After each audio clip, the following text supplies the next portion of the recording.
Dance around the room, what does that mean? It means that in the Pilates system, in the contrology system, we have a series of exercises that we do on the reformer, a series of exercises that we do on the mat.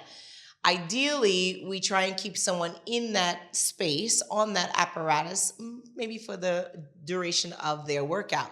However, when the body is requiring a little bit more detail to understand, it's best to take a person around the room to all of the apparatus to really get the juice out of what you're trying to explain to them, or just to get them to see the exercise from a different perspective. Push with your heels and keep it curled, curled, curled, curled, curled. Yes, ma'am. Press, slow, lower, lift, come in one. So we can pay attention to the feet. Press, lower, lift, come in two.